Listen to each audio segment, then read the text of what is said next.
Hari ini hari ke-14. eh ya, udah cukup aman. Jadi tanggal 20 Oktober pas. Jadi sebenarnya gini, mungkin ada yang tahu bahwa udah lama banget gue sering, ini bukan operasi pertama, sering entah tumor, entah kista, entah miom, entah apapun itu. Nah, tapi kan biasanya gue cukup rajin cek nih, setahun sekali, 2 tahun sekali. Karena masa COVID, gue tuh nggak berani ke rumah sakit. Karena kan ya kalau nggak kepepet ngapain ke rumah sakit. Sampai sekitar 3-4 bulan yang lalu, suatu subuh gue terbangun dengan sakit banget. Dan ternyata itu membawa gue harus ke dokter. Dan ternyata memang ada yang pecah di dalam, entah itu miomanya, tumornya atau apanya gitu yang udah cukup gede. Setelah itu perut gue menjadi segede kayak galon gitu loh, gimana sih, menggalon, kayak sama kayak operasi-operasi sebelumnya yang tiba-tiba membesar. Akhirnya mau tidak mau gue ke dokter.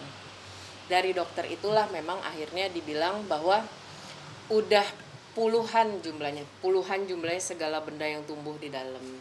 Dari dulu itu kan gue mencoba menyelamatkan rahim lah, uterus lah, apalah segala macam, dengan harapan tuh kan nggak tumbuh-tumbuh lagi. Cuman ini udah operasi kesekian, gue nggak tahu lagi. Akhirnya dokter menyarankan udahlah angkat semua isi perutnya.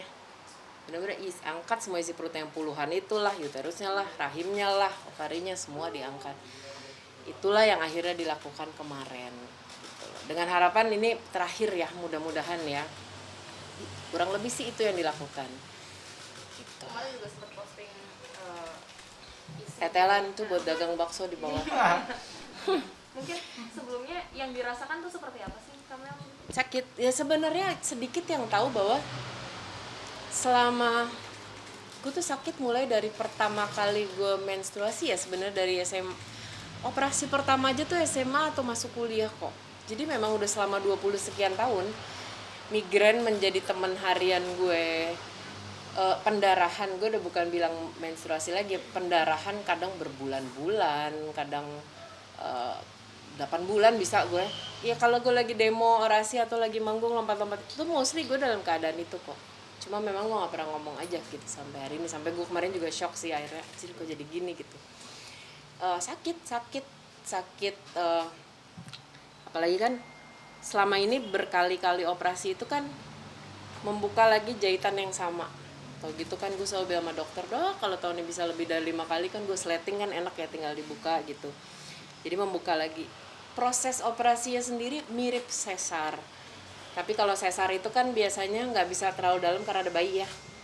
Nah ini tuh benar-benar sampai ke lapisan paling bawah. Sekarang tuh sekitar, ini sepanjang ini lah kurang lebih nih.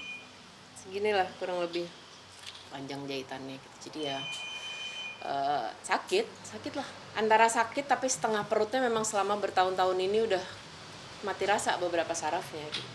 Karena ada momen-momen orang lihat gue agak buncit atau karena emang udah nggak bisa nahan, nggak apa sih otot fleksinya tuh emang udah nggak bisa gitu.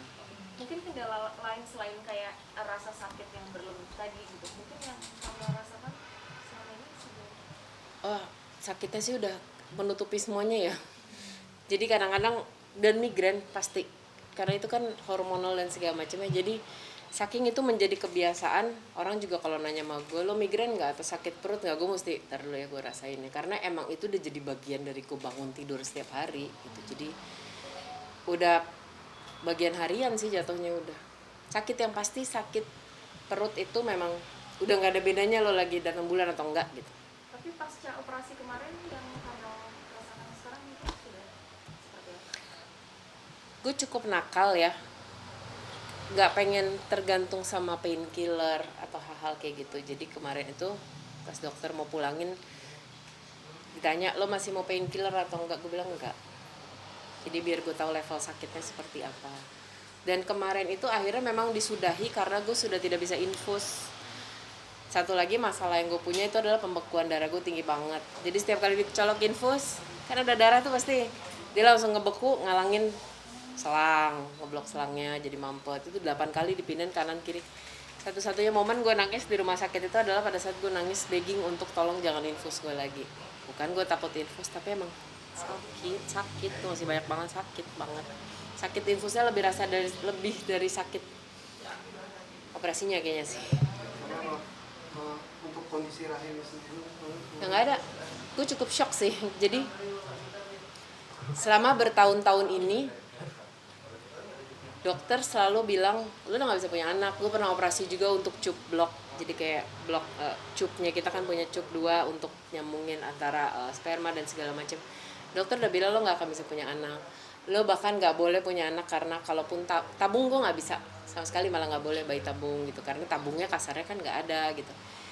Cuman kemarin begitu benar-benar diambil, terus kemarin siang di USG ulang, walaupun gue udah sering dengar kemungkinan itu, gue cukup shock sih kemarin lihat isi perut kosong, nggak ada yang namanya rahim dalam situ, benar-benar nggak ada, udah nggak. Jadi ya kondisinya sekarang nggak ada. apa yang menguatkan Kamel Sampai saat sampai saat ini, apa yang menguatkan Kamel?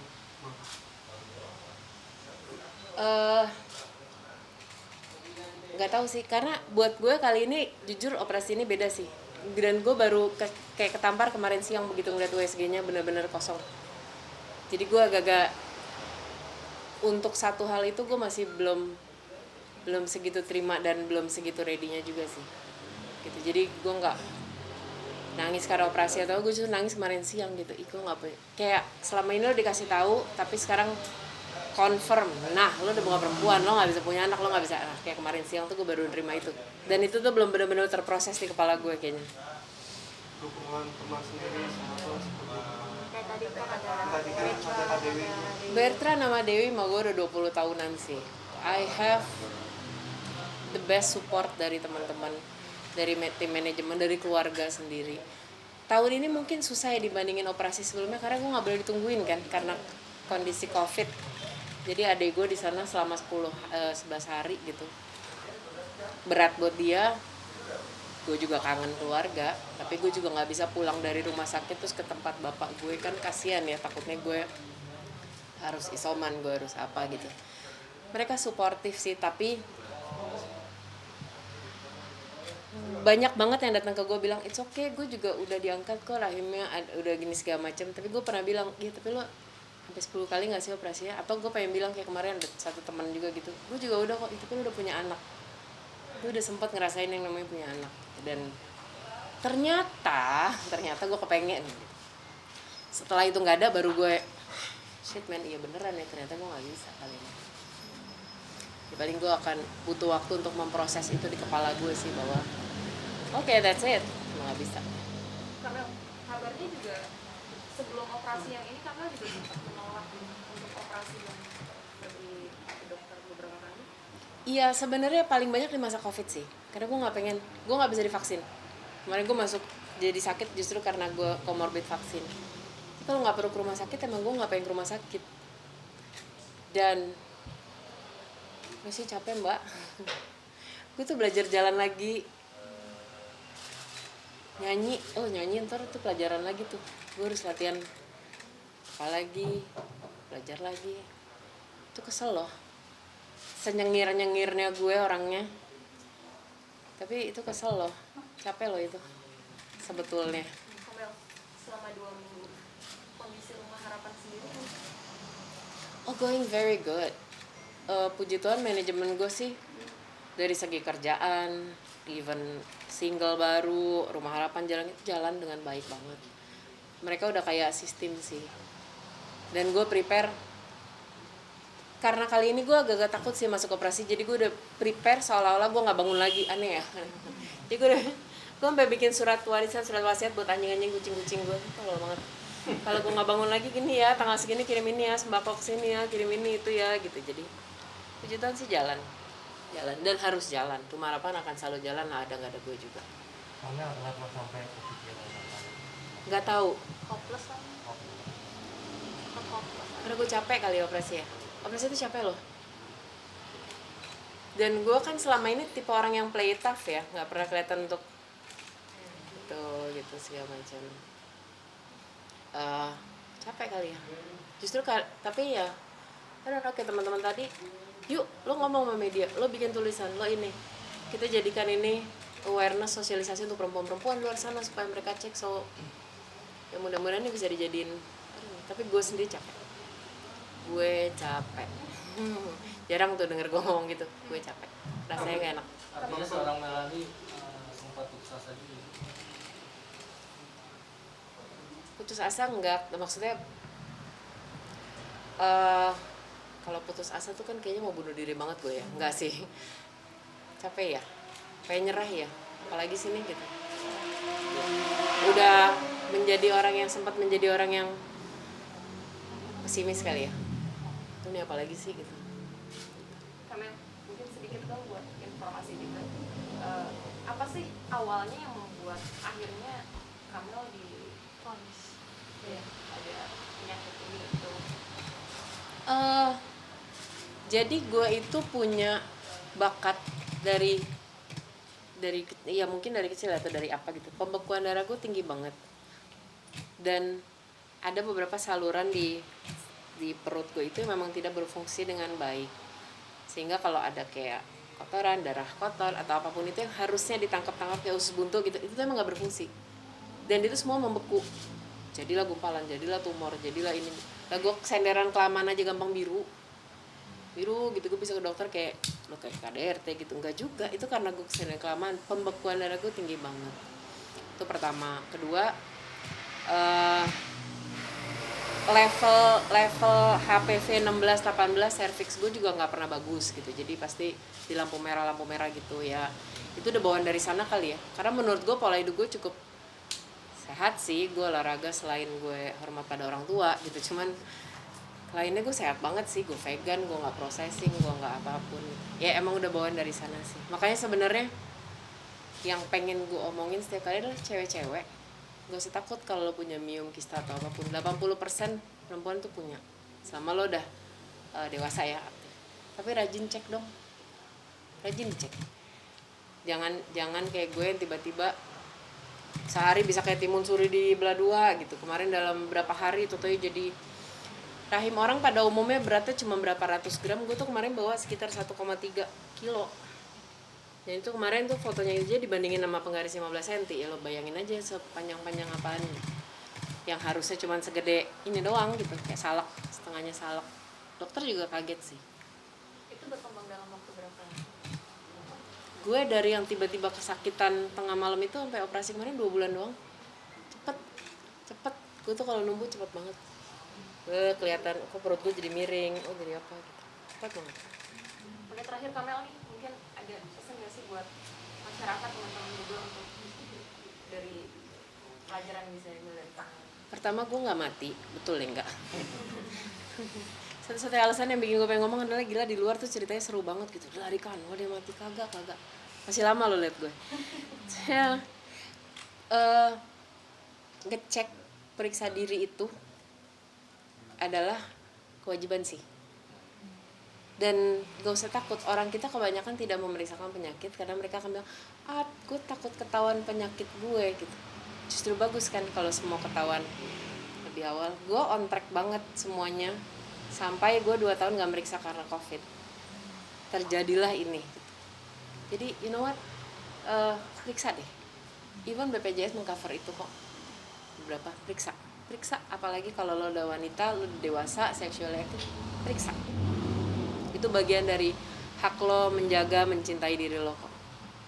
Harus bed rest berapa lama Kamel pasca keluar dari rumah sakit? Kenapa? Harus bed rest berapa lama dari dokter sendiri? Sebenarnya dokter itu ngebebasin tenaga ya. Gitu. Gue 2 minggu, gue udah kebiasa sih operasi ya. Gue udah kebiasa.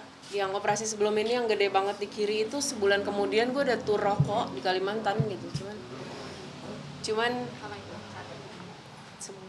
sebulan setengah ya probably. Mudah-mudahan tergantung kenakalan gue aja. Tapi gue tipe yang kalau diem malah gue lagi kepikiran banget sih soal ini ternyata kejadian beneran.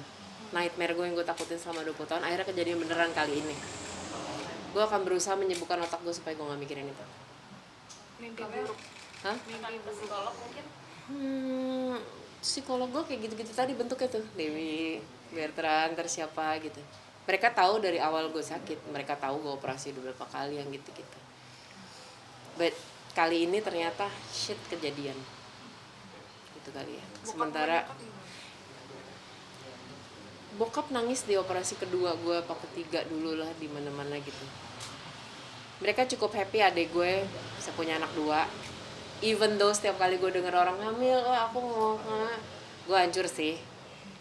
Adik gue yang cowok itu nikah 3 hari sebelum gue, si Adrian nikah 3 hari sebelum gue operasi. So ya, gue lagi mempersiapkan diri untuk gue siap mendengar bahwa aku ini loh gitu. Amel mungkin setelah ini mungkin ada ngurangin nggak sih kegiatan Yang pastinya fisik otak gue sih nggak bisa diinin ya, tapi fisik iya pasti. Fisik pasti. Yang kebetulan juga lah belum semuanya industri balik dengan paling nggak pasti. Tapi gue nggak akan bisa diem banget sih. Diem banget itu justru membunuh otak gue. Oke. Tadi nama penyakitnya apa itu? Waduh, itu nama bahasanya udah aneh banget sih itu.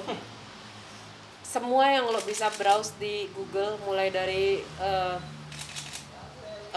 tumor, myoma, endometriosis, apa segala macam yang bisa tumbuh, semua ada sih gue. Gue ada sekitar 30 sekian kemarin isinya. Jadi pas dokter USG, ya nih ada 1, 2, 3, umur sampai 18 dia berhenti ngitung. Dan itu tulis nih, ya pokoknya di atas 18 lah. Kayaknya udah males gitu ngitungnya. Jadi everything grows. Di gue itu apapun bisa numbuh. Kesel kan? Apapun bisa numbuh.